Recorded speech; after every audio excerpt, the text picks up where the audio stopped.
afternoon. There we go. Hey everyone. Good afternoon. My name is Ray Lathrop and I'm the manager here of Southern Nevada Strong. I want to welcome you all today. Thank you so much for coming. I know you guys are all very busy and important people to take some time and join our little workshop.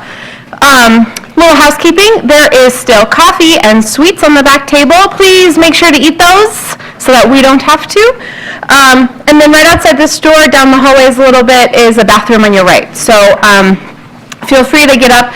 Today's going to be a little bit more interactive than our first workshop. So please feel free to move around. I did want to go over a little bit about what we're here to do today and why we're here to do it. I think it's really important to set the context for kind of why we keep pulling people together to talk more and more about grants. For those of you who missed our first workshop or some of the work that we did last year, this will give you kind of caught up to speed. So Southern Nevada Strong is our regional policy plan aiming at 20 years of vision around the future here for Southern Nevada. What does a community want to look like? What do we want to be when we grow up?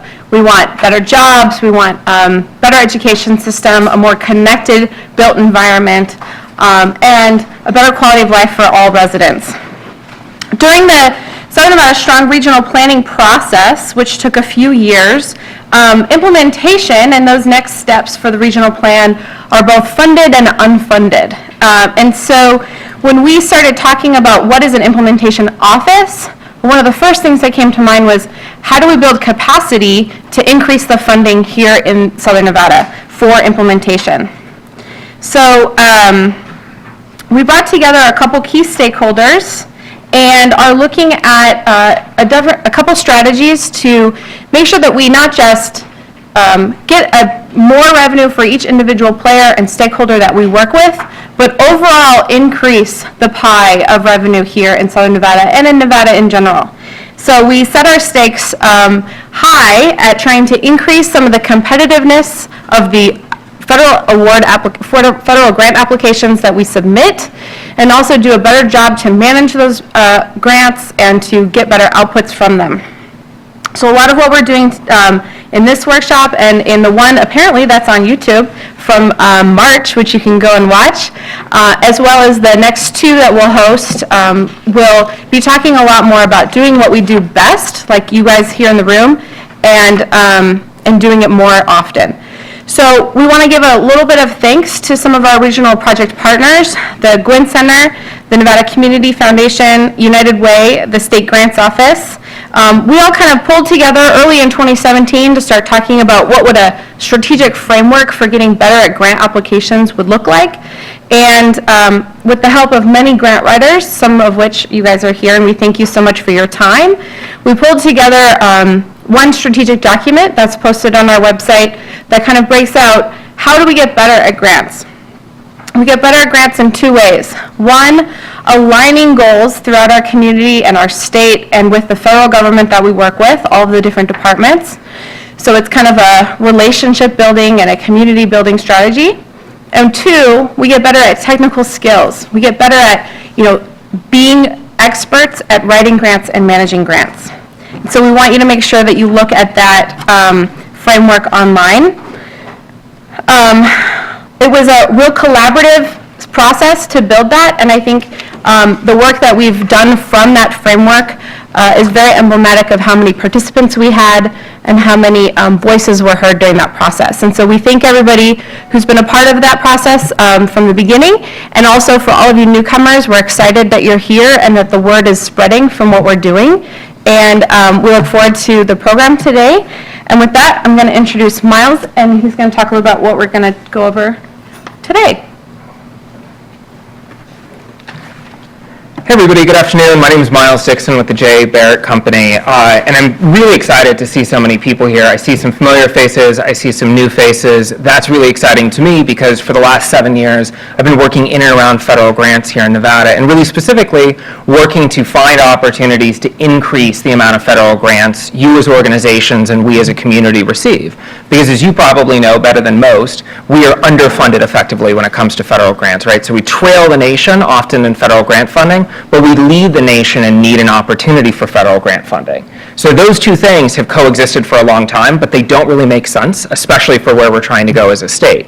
So it's really great to see so many people here in the room to have a conversation about federal grants. And as Ray mentioned, this conversation really builds on years of work, and especially in the last year, the RTC with Southern Nevada Strong pulled together grant writers and experts from across this community and across the state with the state's grants office and others saying, so what are the big opportunities and barriers for us as a state?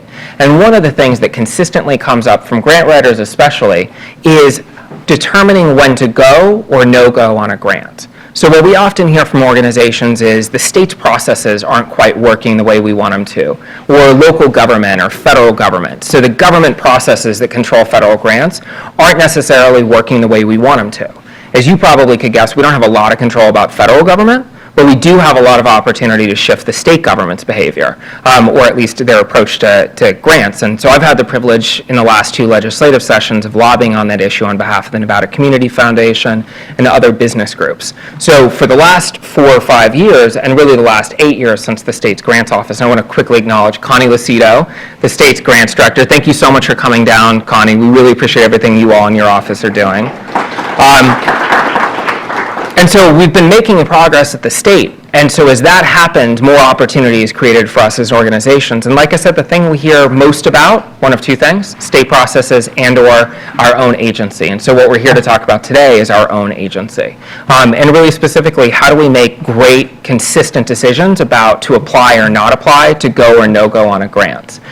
So to do that today, what we're going to be doing is introducing a tool that was actually shared with us from some great folks, including Beth Rubens, who's going to be here to talk about the tool. And it's essentially a consistent process. It's a it's an objective measurement, a matrix that helps you as an organization evaluate in numerous ways, whether it's in budget or sustainability or alignment with programming, a really solid foundation to approach a grant and say, I want to go through this, I want to rank it, I want to score it, I want to decide more consistently, does it make sense for us to go or no go?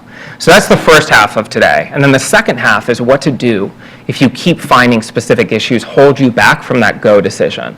So if it's, hey, I'm not really sure we have a sustainability plan, or I'm not really sure we have a strategic plan and a programming mix that makes sense, or I'm not really sure that we have data that we can write a great grant with, or for that matter, manage our performance against. We're going to have a conversation with a panel of experts to talk about what does it look like as an organization to move closer to competitive and ready for grants, so that we have a process to consistently use to evaluate it, and then we also have at least some thoughts and maybe even a process about what to do as we think about raising these issues, whether it's with our CEO or with our finance department or our board of directors for that matter, or community partners. So that's the objective today. I'm going to stop talking. I'm going to introduce Beth Rubens from Vegas PBS, and really a stellar grant professional in our community. Beth happens to teach a course, as hopefully many of you know, over at the university, and Beth's been one of those folks that since we started this process has been a consistent champion both of the outcome, but also helping us think about how to get there. So thank you all so much for being here, and Beth, thanks so much. Thank you. Hi, everyone. So just by way of a little background about why I'm up here talking about this tool specifically, I'm a social worker by training, but I've been in the nonprofit field for over 15 years now, 10 of which have been dedicated exclusively to grants. I've worked in nonprofit organizations, I've worked in higher ed, I worked in public K-12 education, I worked in sort of the gamut of organizations, and I've been a grant writer fundraiser for the majority of my career. I'm also the vice president of the Nevada Grant Professionals Association, and if you don't know what that is, please ask me, and I'd be happy to talk about that. I also teach in the UNLV Grant Academy. Again, if you don't know what that is, I'm happy to talk about that, and I do consulting work as well. So grants are sort of my life, and because I teach and I work in them day to day, I've discovered some things in my own practice that have become best practice in the organizations that I've worked in, and one of them is this matrix that we are going to be looking at today. We're going to do some activities later, but I want to introduce the concept and talk about how this functions in a lot of organizations. And for those of you that are grant writers, show of hands. Okay, so good, at least 30% of the room, if not 50. know how this operates in your different organizations, and so this will probably be familiar to some of you. Really, the idea behind this matrix is to take a specific grant opportunity and assess it step by step. Thank you. Assess it step by step to understand whether or not it's a good opportunity for your organization. And the things that you need to be thinking about, and again, this should not be a solo activity. This should be done in concert with your organization, amongst your administrative and executive staff, amongst your fiscal staff, and amongst your programmatic staff, as well as your fundraising and your grant writing staff. This is not something that should be done in isolation. I never sit in my office and fill this out and then say, okay, here's what we're doing, this is where we're moving. This is a conversation. But you need to think about whether or not the grant opportunity that you're considering would be dedicated to an established project or program with specific criteria, multiple years of implementation, success metrics, those types of things. Whether it would be applicable to a pilot program that you have started and maybe you want to expand or scale, whether it's something that you want to pilot, or whether it's a brand new idea. The reason you need to think about that, and it needs to be a discussion in your organization, is it's got to have mission relevance to your organization. You really need to be focused on not chasing the dollars, but seeing whether a particular grant opportunity is the right fit for your organization and your programs and services. So think about the things like cost and impact ROI, so the overall funding that's available versus the number of individuals, families, communities, constituencies, environments, whatever it is that will be served. Think about your internal priority levels. So if you've got multiple programs in your organization, on an annual basis, at minimum, you need to be thinking about which are the programs that are at highest need for funding and what is their picture, what is their mix. You need to think about whether or not you have existing partnerships and collaborations that can strengthen your grant application, because those of you that are grant writers in the room know that that is a very hot topic in the funding world these days, and that becomes of critical importance when you're submitting your application. Really important to think about your organizational capacity, whether or not you can take on a project of this size and scope, whether or not you have the demonstrable experience in managing federal funds. If you don't, it doesn't mean that you won't necessarily get approved, but it does lower you in terms of competitiveness. So think about your organizational capacity, your experience, and your history to implement these programs. What are your existing levels of staffing, resources, restricted and unrestricted funding streams, and the picture of those? What's the pie graph of your funding sources? You've got to be thinking about all of these things as you're having this conversation about new potential programs. And then also, it is a bit of a game to project into the future and think about future funding streams. There are trends in the corporate philanthropy world and the private philanthropy world, especially in the federal funding world. There are priorities that are indicated by different administrations that give you a sense of where federal funding might be headed and how things might change. Federal funding is certainly not something that is static or ever unchanging, so it's important to stay on top of what might happen and what shifts might change where your organization lies. So proposals need to reflect planning, research, and vision. Think about the ways that your organization can position itself for the long term, particularly in federal grant competitions. We know that we don't draw down enough federal funding, and a lot of that, in my personal view, not speaking for Southern Nevada Strong, but in my personal view as an expert grant writer, one of the things that we don't do well in this community is plan ahead and be proactive. We try to put together a grant application when we've got the 6-week application window opens and have it done by the end.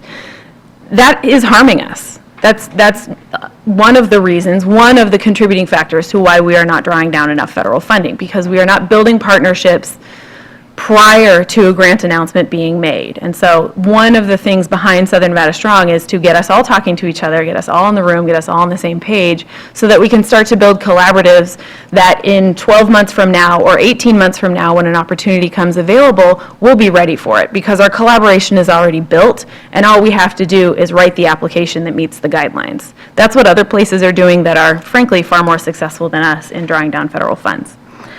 So my tips are: don't chase the money, build strong collaborative partnerships, and know where you are. Know what your capacity is internally, what you can and can't take on, and that will put you in a far better position. The decision-making matrix that everybody should have a copy of is a tool that I did not create, but I love. This is something that I find really, really helpful when I start working with a new organization because it's an objective way to assess and, like Miles said, get everyone on the same page as far as can we or can we not utilize this tool. And after the workshop, you'll hear a little bit more about how you'll get this tool in a non-PDF usable form, so stay tuned. But really, it's a process for going through these 11 criteria factors and weighting them on a scale of 0 to 10 about where your organization is at. So what I have found, this is a helpful tool to use in discussion in a face-to-face meeting with my colleagues from, again, program areas, from operations, from fiscal areas in my organizations, to talk about, okay, this is where I think we are, where do you think you are, how do you assess this particular criteria, and if you can come to a consensus, it is far easier to make a decision that's go, no, go, rather than just saying, oh, we can't do it, I'm the one person that's read through the entire application, RFP, and I just don't think it's in the cards for us, I don't think we can do it. That's not a productive conversation for most of us to have in our organizations. We need to have reasoning behind it, but it also helps give us an action plan for what to do within our organizations to help it move forward for other future grant applications. So we're going to have some discussion on this tool. Right, Ray? All right. Okay, so about a third of you, right, raised your hands when you said you're a grant writer. We're not expecting most of this to be the first time you have seen a tool or a checklist to get ready to, decide the grant opportunity is ready for you. We know that you guys are experts in your own organization, so before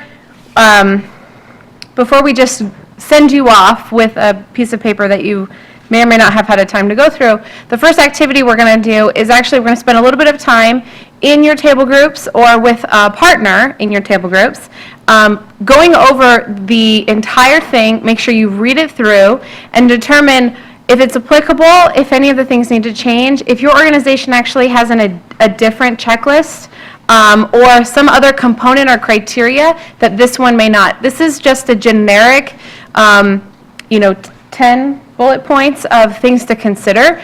We know that not all of your organizations, this may not be a perfect fit for. So we want to spend, and I've got a little bit of a timer here so that we have an activity where you actually break down, talk with someone through all of the criteria on this matrix and determine what part is applicable to your organization.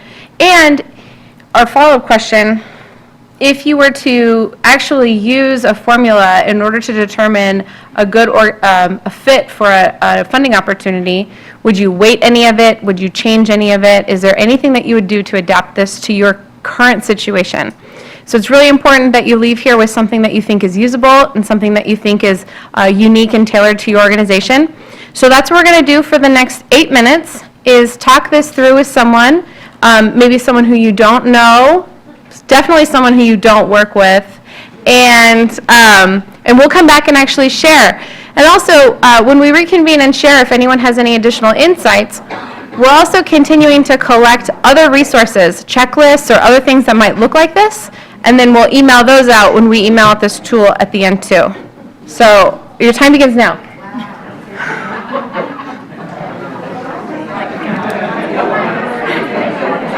Otherwise, they...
right, guys, we're going to wrap it up. Everyone finished talking to their groups. Everyone, see, I've never been a teacher. I'm fine. Anyone have anything particularly insightful to share? Anyone have a discussion, something to add to a matrix when you're making a decision like this? Any other criteria or component that should be evaluated when you're looking at fit? Yeah. We didn't really see or recognize reporting requirements. Reporting requirements. Yeah, so like the capacity, right? Do you have the right team in place? Do you have staff to manage it and make sure that there's enough work time to then report back? Some grants are pretty heavy in reporting, right? Definitely something to consider. Angel, I'm going to pick on you. I think you had a really good one too. I heard Angel talking over here. They want to make sure that funding opportunities align with their brand, right? And so that, you know, I'm sure as a program gets developed or, you know, as a funder has certain requirements around recognition and other things, you want to make sure that that aligns too with the brand of your organization or its partners. Yeah. The other thing I would just share too is that our organization does do a matrix similar to this, and what we struggled with was we actually applied more weight to some of the categories listed on the left-hand side and then proceeded with the scoring. And then as we did this on projects, we said, okay, what does the final score tell us? We didn't know where to draw the line on saying go, no go. And so what we decided is that we still don't really feel like we've got a solid number on when to go, no go, but what it allowed us to do was approach every opportunity with eyes wide open. We knew the cost benefit analysis of moving forward or not moving forward with something. So if we still struggle with the final rating, but at least it's a good rubric to help us fully investigate every opportunity. Awesome. Thanks. Yeah. Anyone else have any thoughts about it? Yeah. Data entry requirements. Data entry. On the services, you've got to do HMIS. Yeah. Other industries have things to do. So is that a decision around staff time then eventually? There's a lot of admin time. yeah, Right. that they're not in the field doing what they should be. Yeah. Yeah, and so sometimes when you have a decision around it's going to take a lot of person's time or whatever, sometimes you're going to have to, you know, rejuggle those responsibilities down into other staff. So you kind of have to think about an opportunity, maybe shifting responsibilities. And then other times you might have to think about an opportunity funding additional staff time, right? So, you know, is it going to be able to then make up for where you had staff before? Yeah, back there. What struck me is, even though number 6 is partnership, Yeah. I mean, in the context of the 11 things, the whole idea of community capacity building and collaboration is really minimized. This seems to be almost from the focus of one organization True. versus a whole ecosystem. Yeah. That would be my primary criticism, and that's why we're here today. Sure. Yeah, I think a tool like this is really from maybe the actual fiscal agent or the grant applicant itself. Definitely worried more about the capacity of the organizational infrastructure to manage a complex funding formula and program and everything that comes into that. But it's true, I mean, some funding opportunities will be more heavily relied on the partnership and the capacity of every different partner, you know, that makes up a coalition or a collaboration. Yeah. To include in number 9, a cap on the matching funds, if it's a reimbursed grant. Mm-hmm. Cash outlay ahead of time. Absolutely. But we would rather just have a big fat check. Well, who wouldn't? Everyone would want a big fat check up front, but not usually does that work. So yeah, absolutely making sure your cash flow can really accommodate for the funding opportunity at hand. And we know federal grants sometimes take a little bit longer, especially if they have to flow through the state itself. And those are huge considerations, whether or not you have the capacity to outlay a lot of expenditures before getting reimbursed. Before we move on and talk a little bit more about further application of this tool, does anyone have other checklists that they've ever come across that fill this space or kind of, you know, are helpful or something that you remembered while going through this exercise? we are compiling additional resources to share with the group if anyone had any thoughts around, oh, this might be similar to, or someone should check out another website or anything like that. If you think of any throughout this, this afternoon, just let us know, because we'd love to share those with the group. So one thing that we came up with time and time again, also talking to the grant writers in our working group, as well as every time we've convened people like this, is really the strategy behind the go or go no, the strategy behind a grant opportunity and its fit within your organization. So one thing we wanted to have you guys discuss when it comes to a tool like this, rather than, we've talked about it fitting a specific grant opportunity, or if it comes across your desk and now you have an objective tool to look at, but what does it mean to use this tool over time? And what could it mean to really apply this into your organization and figure out how to use it as a way to empower you as the grant writer to talk to other people in your organization? So what I want you to do is look through this rubric and all 10 or 11 of these criteria, and just jot down exactly who in your organization you think is fundamentally responsible for making the decisions of each one of those categories. And then answer to yourself, are you meeting with them regularly? Are these people that you know? Are these people that have team meetings? Are these people that have weekly or monthly or maybe annual strategy sessions? How can you use all of the information here within whether or not an opportunity is a good fit for your organization? How can you use this as a tool to infiltrate your organization?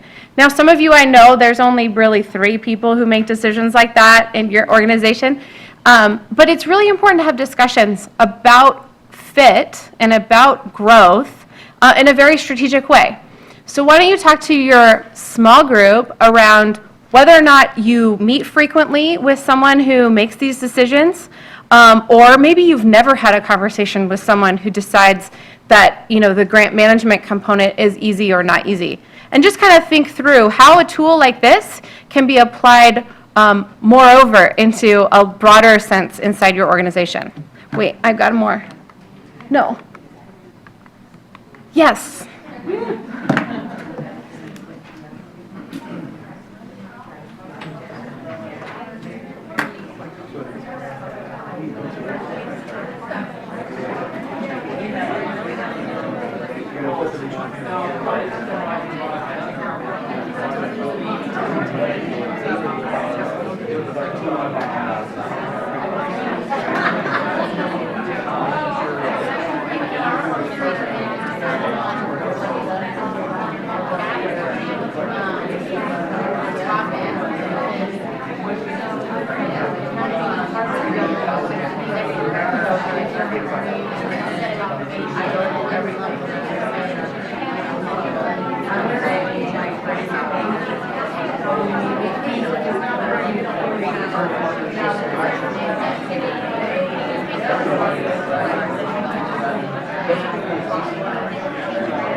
Using something like this.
Hello.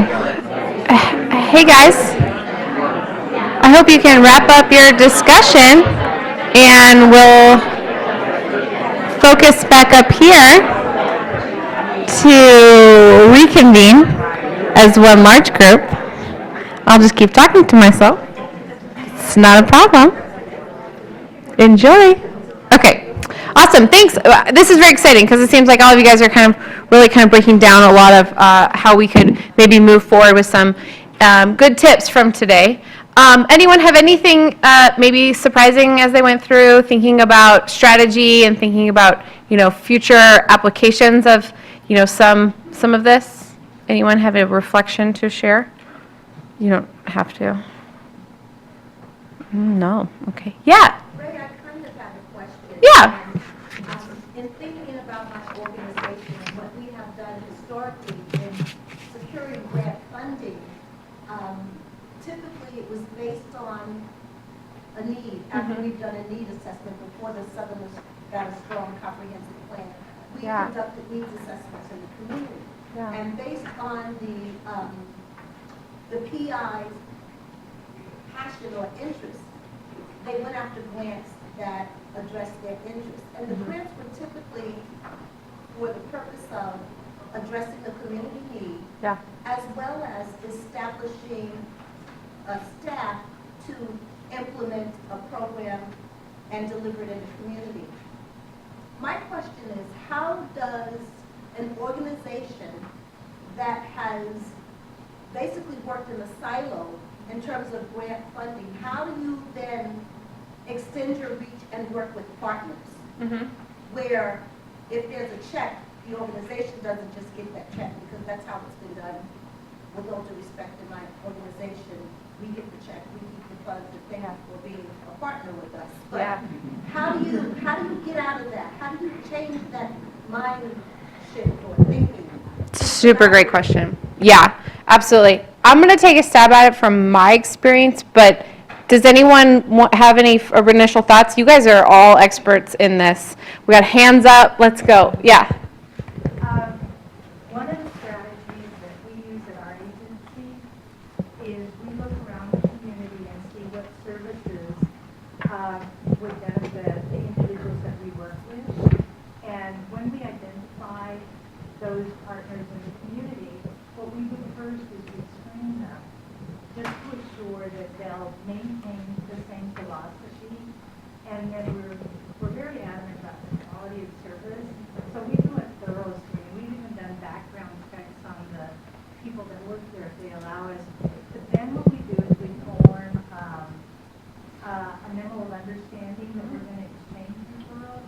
And those first referrals are so critical because what we do is we'll send one of our consumers on a referral, and then we say, call us back as soon as you're done, let us know. It's just like marketing in the for-profit sector. We're doing follow-up and studies, and then from those memos of understanding, when there's funding opportunities that we can partner up with, we already know them. We know the quality of work that they can do. And of course, they have to want to partner with you as well. So we are glad when they want to scrutinize us. So we have taken to do the memo of understanding because that it formalizes the partnership partnership that we have, it means we want to work together. But also, it's that 12-month partnership down the road when you see a grant and then there's somebody that you need to partner with, they already know you. Is there a sharing of funds? Traditionally, if you Usually want, it's the, key organization. exactly. There can be, I wrote a grant a few years ago, it was a federal grant, and they needed a statewide partnership.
Partnership, if you're looking out, we've always held a philosophy that the best partnership we can have is a company that truly believes in helping individuals and communities, that has compassion, has a care, but also has a quality, and also has the will and the determination to maintain strong compliance. Awesome.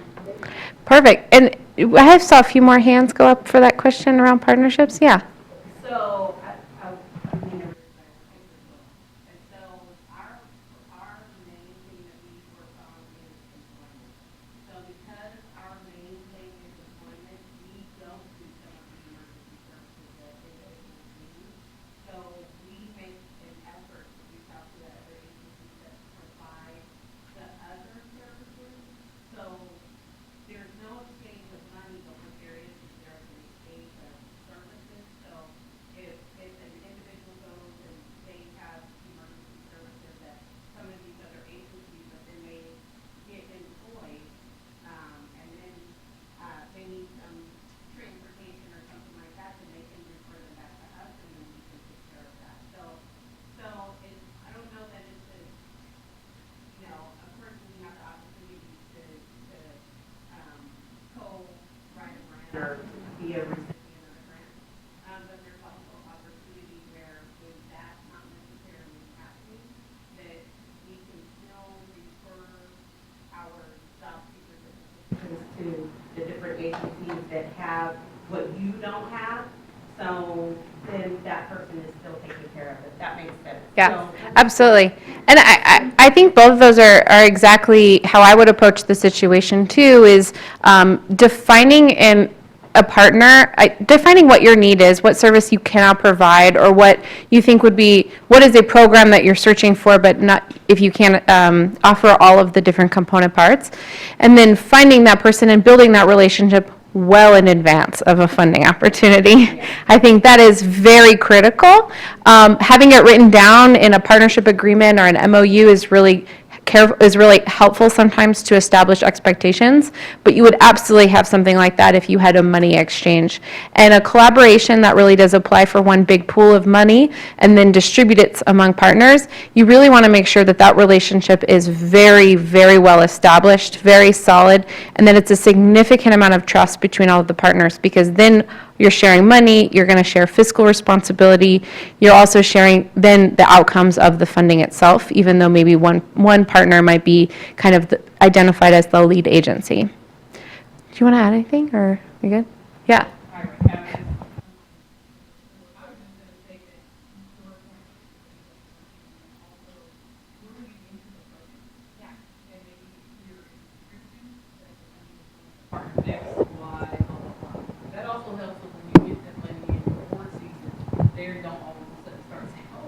LBLNC.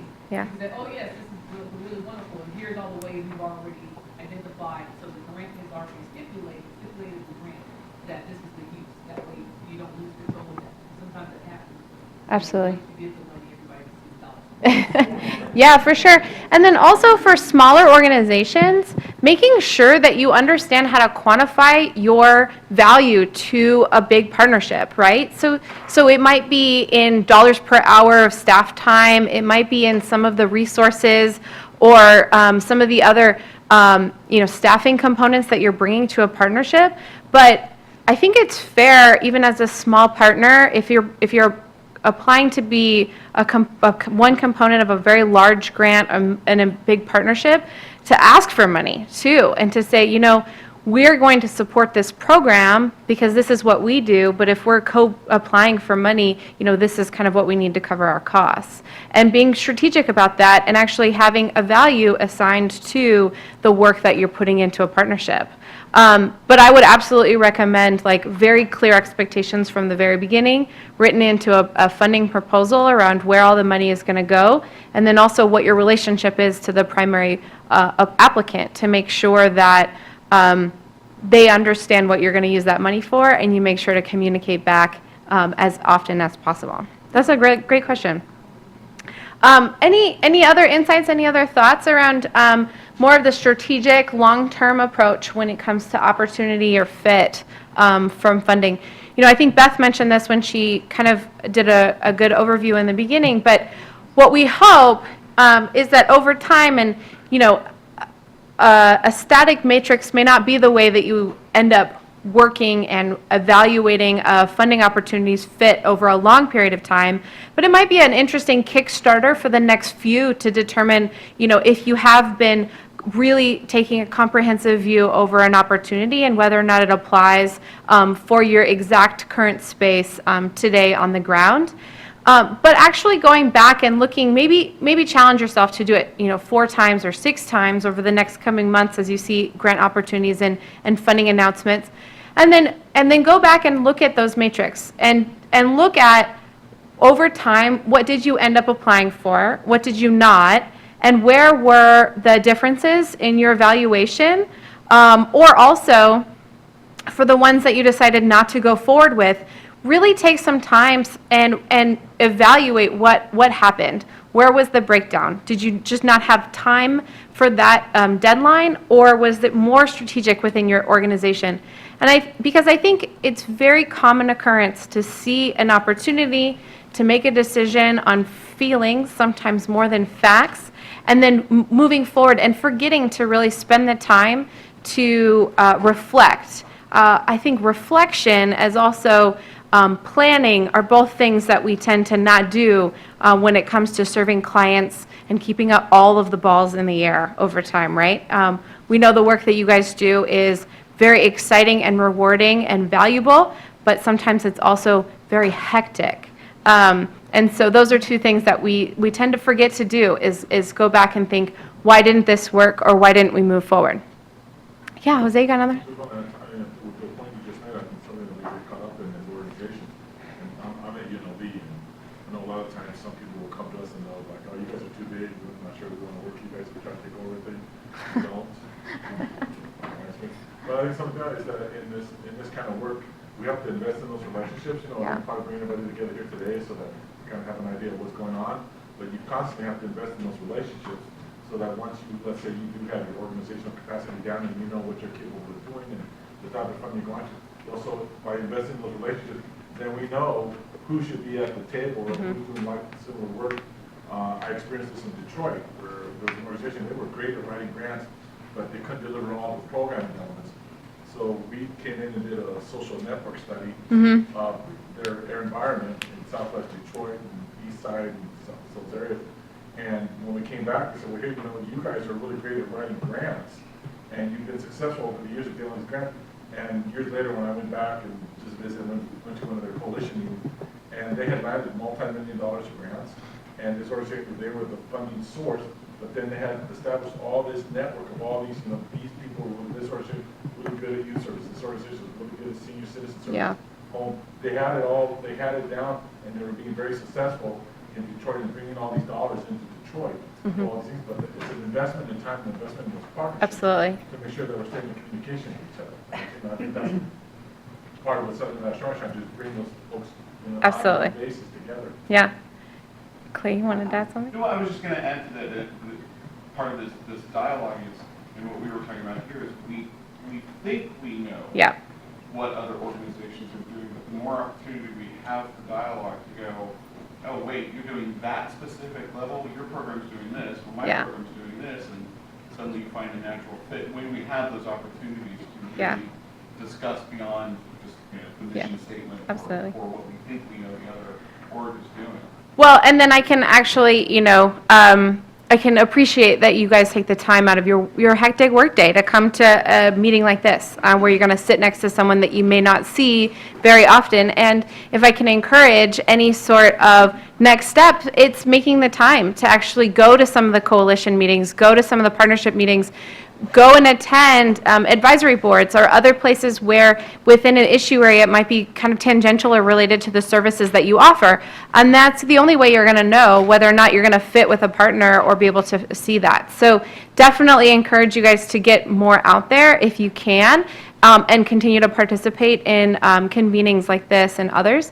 And then I'll also make a little plug to Jose's point. Everyone that comes into any of the events for Southern Nevada Strong, whether it's related to grants or our work with transit and development or our work with community engagement and data mapping, we have a database of everybody that we've talked to. And we've been tagging everybody and categorizing everyone based on how what their issue area is, and also where they work and who they work with. And we are trying to actually build that social network in order to actually figure out how all of our community relates to each other. So if you're ever looking for a new partner, or if you're ever looking for an organization working in this space or that space, give us a call, and maybe we can help put you in touch with somebody that's been to one of our sessions, that's come to one of our events, or someone that we should go meet together because we don't know them either. And we'd love to be a part of that with you.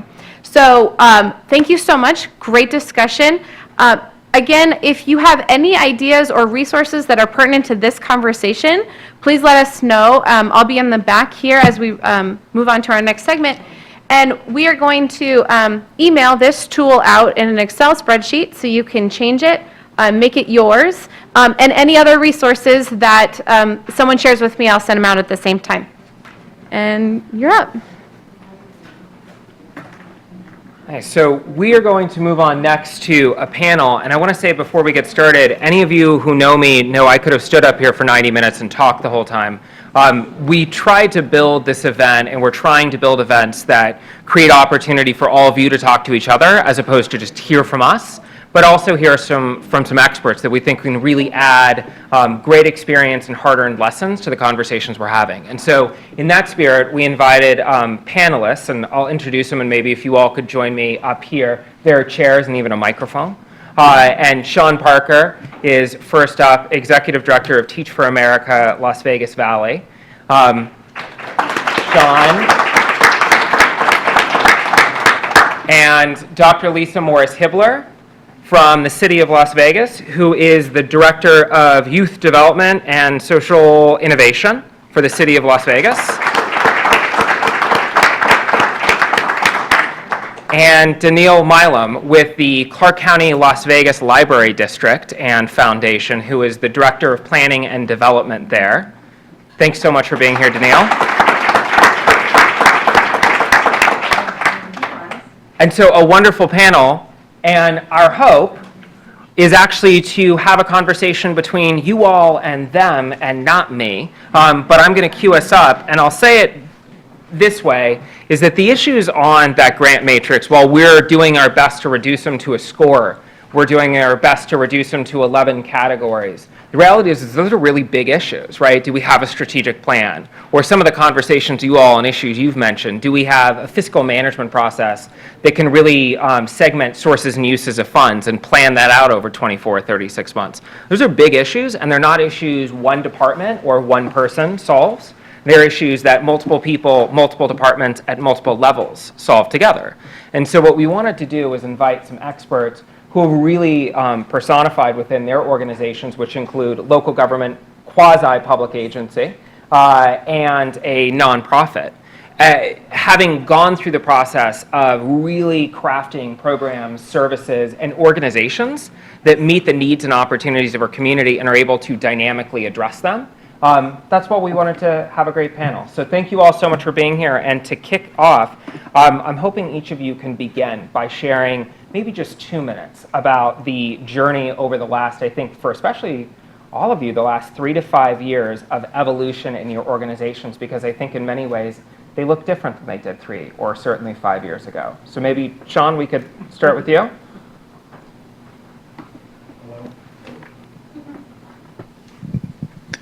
Hi, everyone. It's a pleasure to be here. I'm Sean Parker, and I've been in this role for 2 years, but with Teach for America for 9 years and in the Las Vegas Valley for the last 5. And what I've noticed sitting in this role, I came to this role from a program officer perspective. I ran the program that we were doing before I took over the executive director seat. And what we had to ask ourselves is the work that we're doing leading to transformation in our sector? Because we only exist in order to improve education in our communities, and if it's not working, then we don't deserve to exist. We shouldn't exist in that way. And we realized we were making a good impact, but we weren't making the necessary impact that our partners were all asking from us. And one example of that is a partner who's sitting right next to me, being asked to serve on the Innovations in Education Committee at the City of Las Vegas helped us realize that there are a lot of needs that we could address that we were not yet addressing. And one of the things that we learned by sitting in this committee was that Las Vegas experiences one of the largest summer learning slides in the country for our kids. And what that means is that when they end school in May and start back up in September at the time, that they were experiencing 4 to 5 months of learning loss, and were actually falling farther behind than even if they were in school for that time. And Teach for America across the country has done our summer training in these 5 cities as hubs. So we sent all of our people to Phoenix over the past few years to get trained there over the summer, and then they come back to Las Vegas and teach in schools. And we thought, why not merge our program with a need in the community? And so we were able to, alongside a partner, and this goes back to a partnership question, we'd been partnering long before this was an opportunity. And I don't think it would have been an opportunity if we hadn't already been partnering. And then there was another funding opportunity and a federal funding opportunity. It all just merged together. We were able to say, let's go after this and let's figure out how to bring summer learning opportunities for kids to the Las Vegas Valley. And that's something that has been a tremendous opportunity for us, also a tremendous headache. It has been really difficult. We've had to hire 36 part-time staff, 2 full-time staff, in a matter of 4 months, which is not, as you all know, it's not an easy task. But that was way over 2 minutes. So that's one example, and I can share more. Thanks, Sean. Hi, good afternoon, everyone. I'm Lisa Morris-Hibbler. I'm the Director of Youth Development and Social Innovation for the City of Las Vegas. And our organization looks quite a bit different. Our department has only been in existence for 2.5 years. But the work that we've been doing in terms of our youth and educational support dates all the way back beyond 2011. I think for us, we, as a city, in a community where we do not oversee education for a long time, our position was that we would just say, well, that's the school district, and everybody just was okay with that. I think there was an understanding, first at the national level, that all cities had a responsibility to their families and their citizens, and that we actually did have a responsibility to at least be at the table to say, well, it's not okay that some of our students don't have access to high-quality schools. And so that's kind of where we started within that voice. So we started kind of as an influencer in those conversations. And then we moved into real work. It started in our collective impact. We had a homegrown collective impact project called Downtown Achieves, and then My Brother's Keeper, and now we have Reinvent Schools Las Vegas. But the biggest thing is that the city has really made education its priority in a sense of what in our own sphere of influence.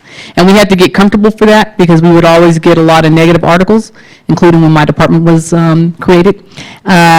But at the end of the day, we have to be a community that really values education. We have to be a community that really wants all of our children to thrive, and we want to have a solid workforce, and all of that will not happen if everybody's not on the same page about why education is important. So I think to Miles's point, sometimes you have to be willing to stand alone, even when it hurts, even when it's scary, if you want to have that change. And so I am thankful to our mayor and city council. They were willing to do that, and they were also willing to take a chance on me to lead up that work, because it was tough work, but it's very rewarding work. So, thank you. Thanks, Lisa. I love that story of standing alone, and I think the story of the library district and the Library Foundation is about standing together and working together better.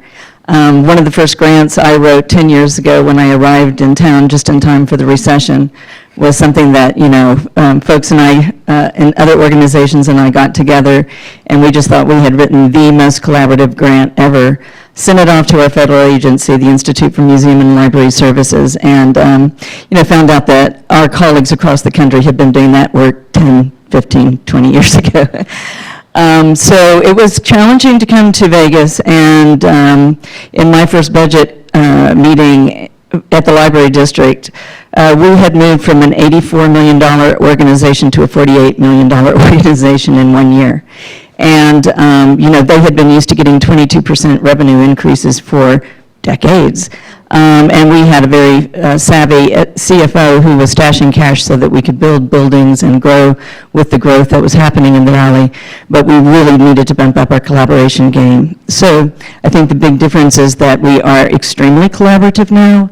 We are very innovative in our collaborations. We were able to jump on the new market tax credit bandwagon, which is an extremely complex game, but we've also been very, very successful in just holding meetings together with, as Jose was saying, the ecosystem of the various issues that we touch.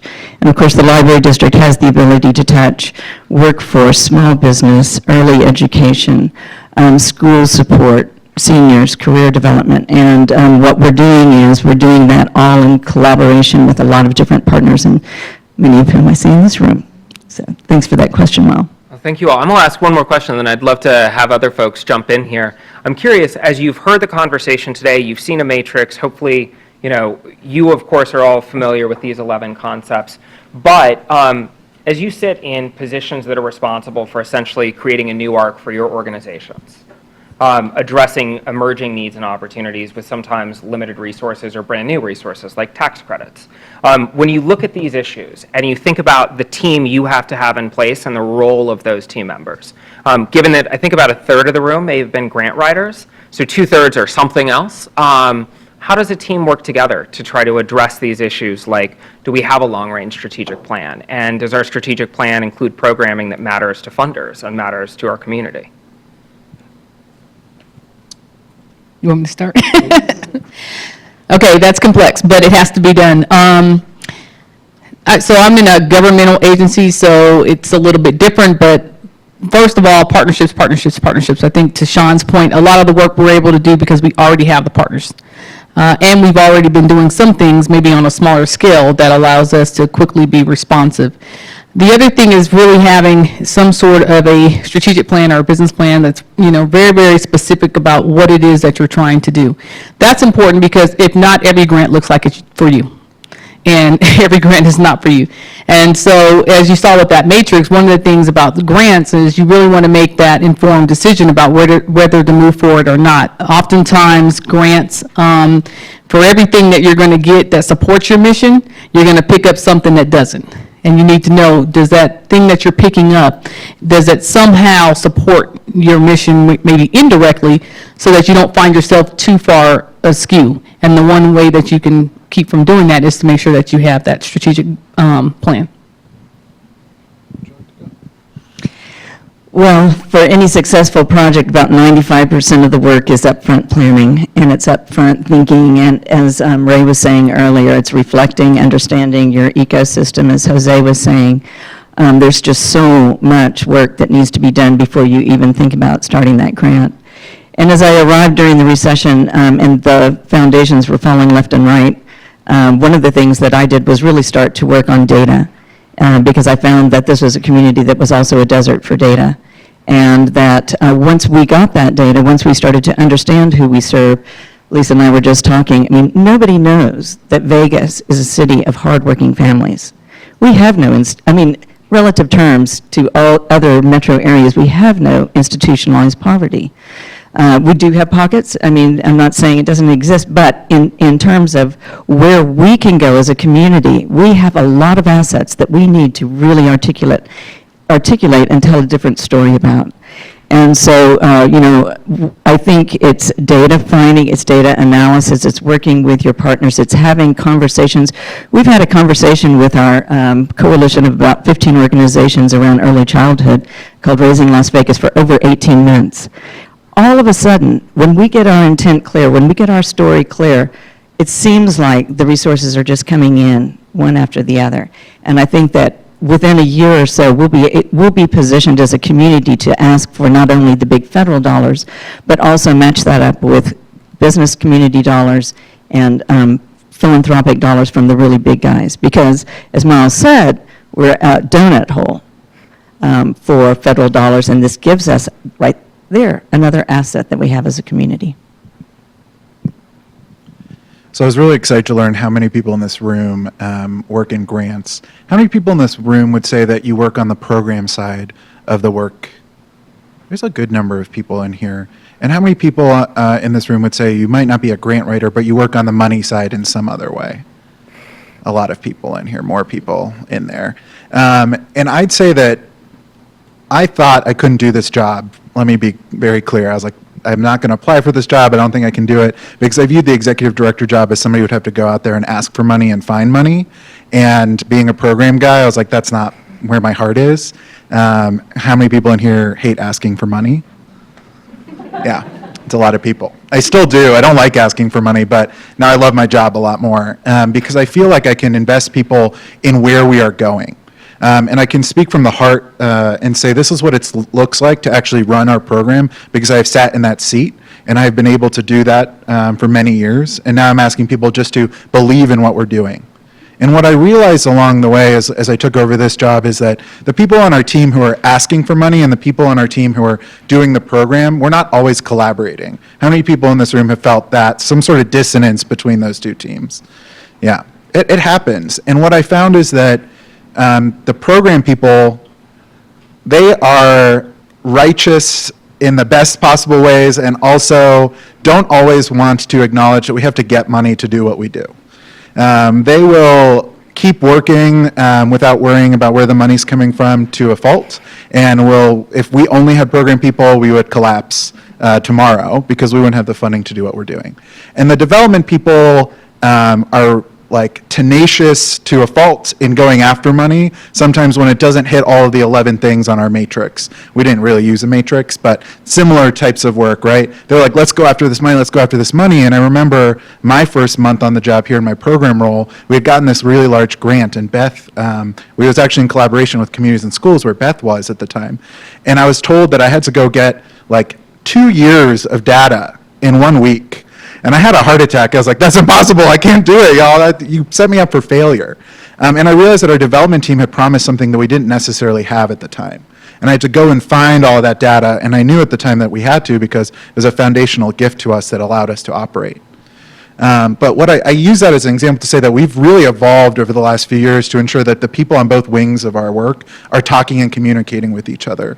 We created what we call a 2025 strategic plan for us, our vision for 2025. And at first, it was just the program people saying it, like, what are we going to accomplish by 2025?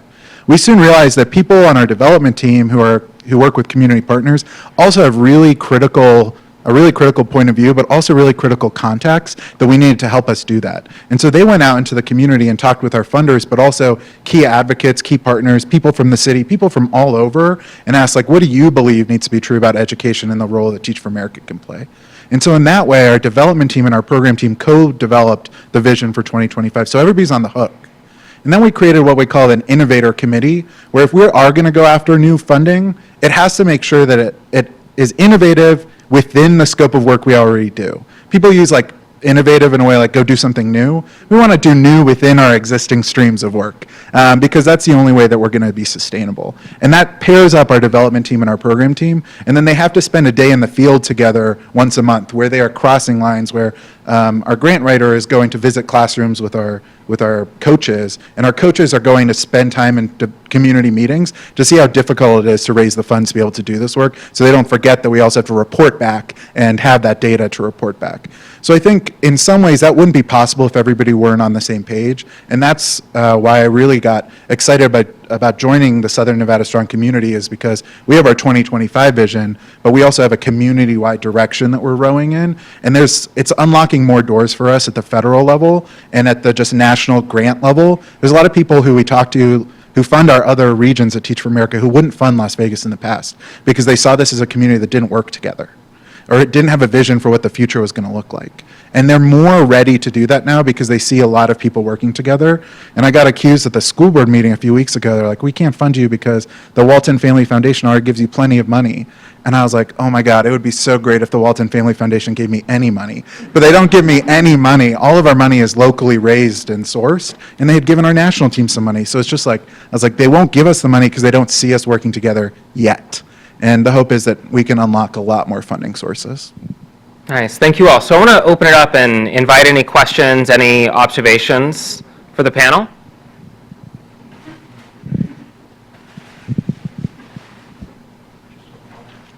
Sure.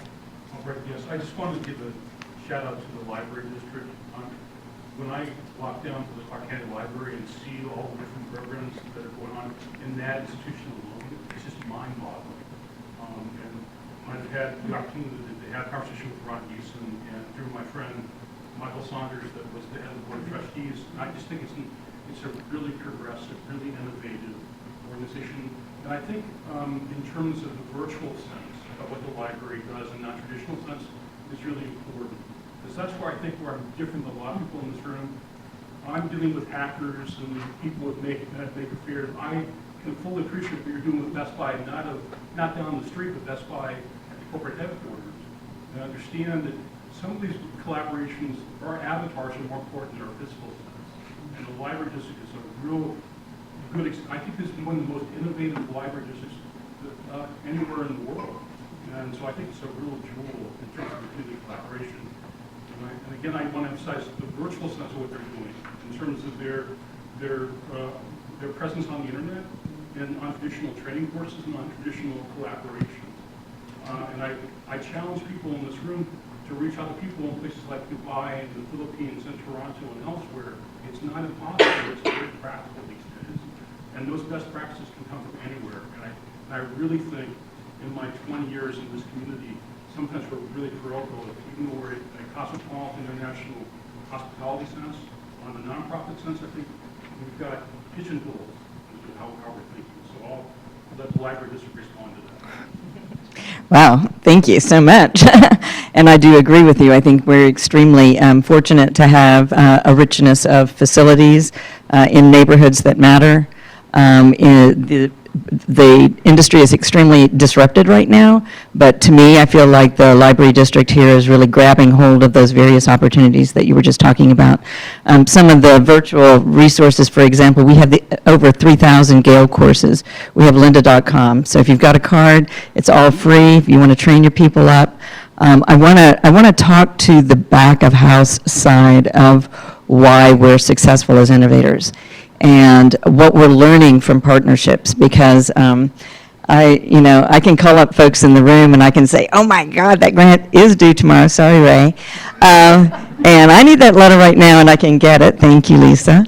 But the fact of the matter is we're learning a lot about the partnership, and one of the most innovative national models that we're premiering right now is bringing workforce one-stops into our libraries.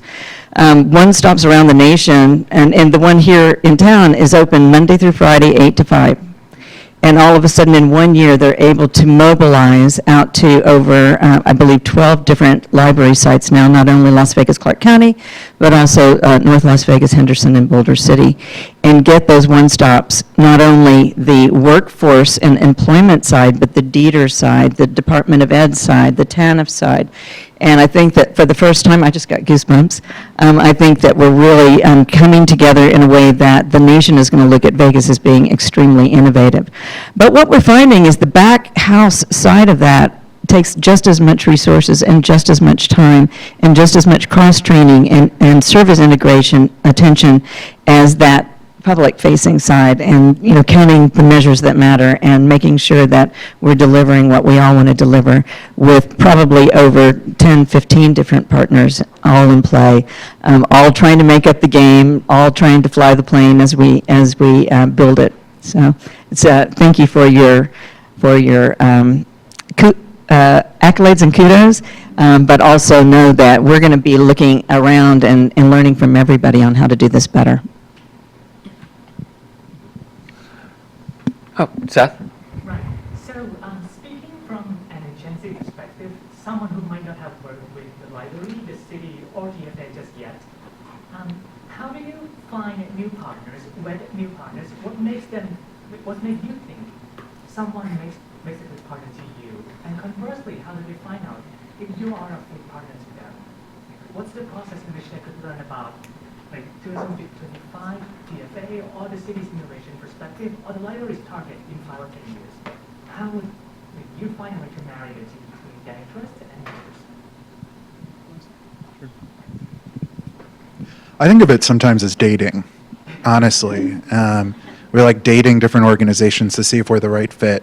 And some of that is organic, and some of it's like other people set you up on a blind date. Oftentimes I found like funders will be like, oh, you should really partner with this other organization. You would be great partners. And they set us up on a blind date, and we're like, no, we would not be great partners. We don't do anything aligned with each other. Yes, we both care about kids, but that doesn't mean that our work is necessarily aligned. And sometimes we won't realize where that partnership could blossom or take roots at all unless there's another opportunity down the line. And so one example of that is a nonprofit we got set up with was this amazing nonprofit, Green Our Planet, who I'm sure many of you are familiar with, that do great work in this community. But the partnership they wanted with us was to write curriculum for them because they heard that we were involved in education. We are in education, but we don't write curriculum. And so the funder wanted us to work together, and we're really pushing this. And eventually we just had to back out and say, this isn't the right opportunity for us to partner. We're still going to partner like on the side. So we still like send them our email blasts, and we still invite them to an opportunity fair we have.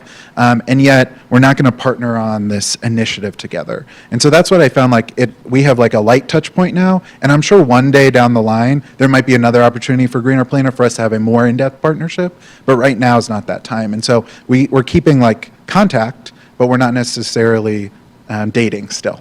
And I find that to be true for a lot of organizations. And then I want to shout out other aggregators of people like the City of Las Vegas that has done a really stellar job of bringing people together who may have overlapping interests when it comes to education that I hadn't experienced before in a municipal sense until the City of Las Vegas asked us to come to that. And then we got to make partnerships with all sorts of people, from the FACES office at CCSD to TNTP to just like endless number of organizations that we still talk with.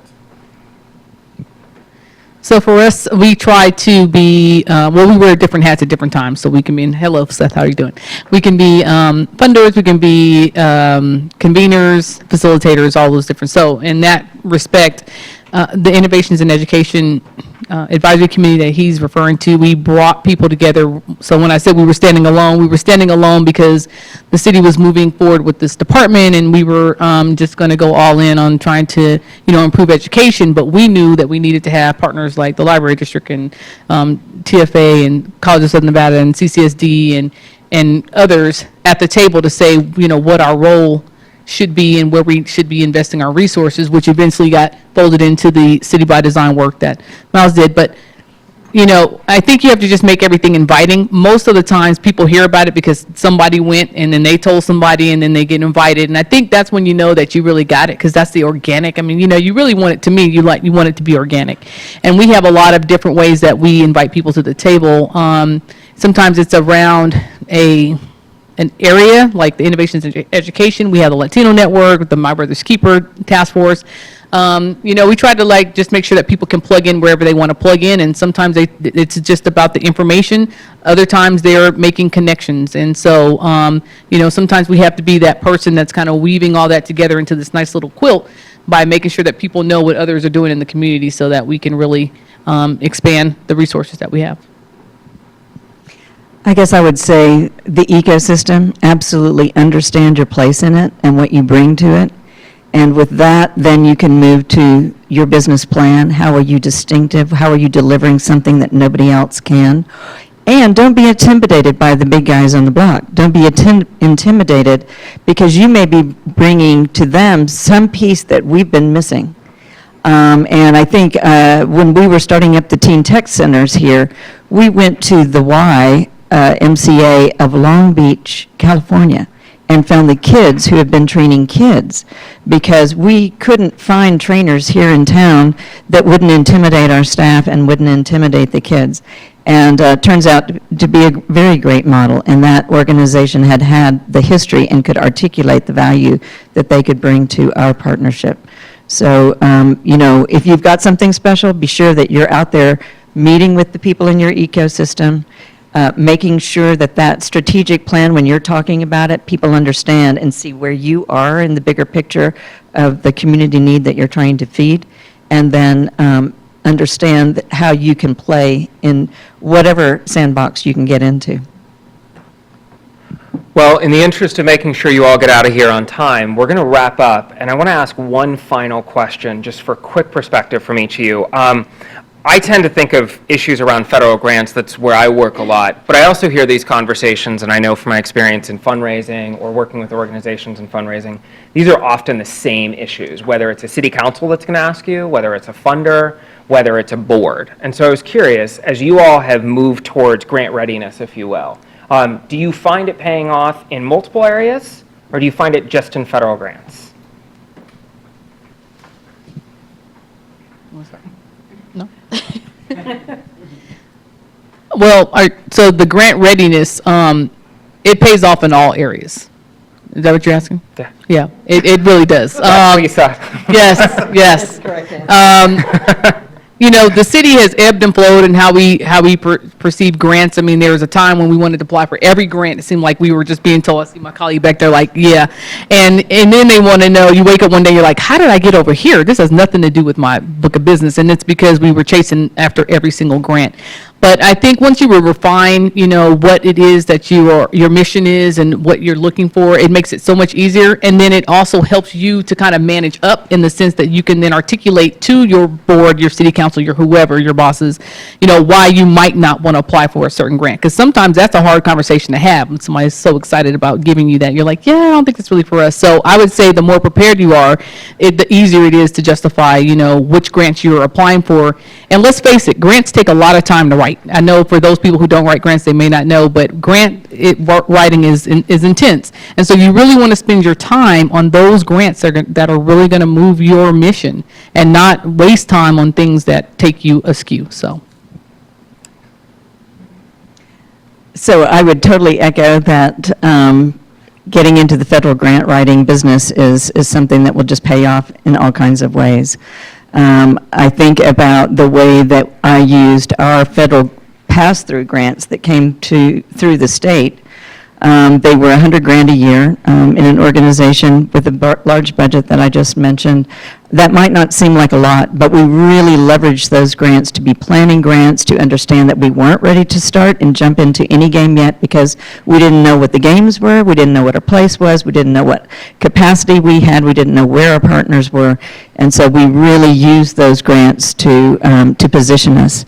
Then we started applying for some of the Institute for Museum and Library Services grant to show the rest of the world that we were great, that we could partner with the strongest libraries in the nation and hold our own and tell our story and reposition ourselves and our communities, Clark County, Las Vegas, in a different way nationally and tell our story so that we're looked at as a place of innovation.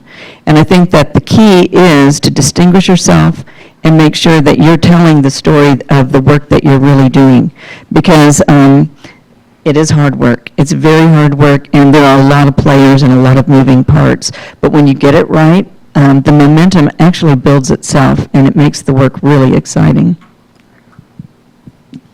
And I'll add one thing to my previous answer, which is I think that the thing that helps us build partnerships is also our board. I think that's a really critical thing, leveraging the people on our board who already have other partnerships. But for this, I'll leave you, my last thought is, we just landed our first federal grant at the local level for $270,000. And I'm so thrilled by this, but it wouldn't have happened, not just if we weren't like grant ready, but if we weren't connected to a national network. I think that part of what I learned is that I do not have the expertise to know all of the grants that exist at the federal level. There are so many opportunities out there, and we just did not have the capacity or the expertise. Even if we had the capacity and I said, your job is grant writing, they didn't have the expertise to know what that looked like at the federal level. And so luckily at Teach for America, we have a built-in network, but I know a lot of you have associations or networks that extend beyond this with the capacity and knowledge of what's out there. And especially in the last few years with the federal government's budgeting, where things are like thrown in and then taken out and then thrown in and taken out, I just didn't even know what was out there and what was still out there and what was going to be approved. And so I feel everybody's pain in this room who has to do that dance and know that we couldn't have sat here with that $270,000 gift if we didn't have somebody who used to work in the White House administration doing that type of work, that we were able to call and say, what is out there for us and what can we get? And then can you look at this and give us feedback on the grant that we're submitting? Because honestly, I really don't know. Even if I thought we were 10s on all 11 of those things and our score was 110, I don't think we would have still gotten the grant because this person knew how to word things in a way that would get us that grant. And so be grant ready and be building coalitions locally. I think that is important. And then at the national level, leverage the knowledge that exists out there. Well, I have one last word. I think that's such an important point that you just raised too. The federal grants game is not what it was. And if you're not out there diversifying your portfolio based on your success in federal grants or going after them, you will not survive. Daniil, Lisa, Sean, thank you so much for coming.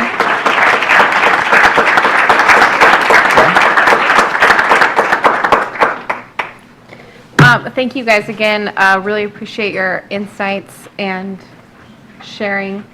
We're actually done. We try to keep these to 90 minutes so that we can get you back to the important work that you do every day. I just wanted to say thank you again for coming and for actively participating. You really showed up, and that's kind of half the battle sometimes when we put events together. Of course, we could all use 10 more staff tomorrow, but it's hopefully some time like this, a little bit of an hour in a workday to kind of think about how to leverage what you know, how to work with what you have, and be better at delivering the product and the service that you do every day. And so we really appreciate you in making our community better. Again, if you had any thoughts around other resources to share, we are still going to send out an email to everybody with what we talked about today, as well as with a post-event survey, so don't forget to fill that out. We do have 2 upcoming workshops in this series. We're going to talk a little bit to what Sean was just, actually his last point, actually writing a really compelling grant application.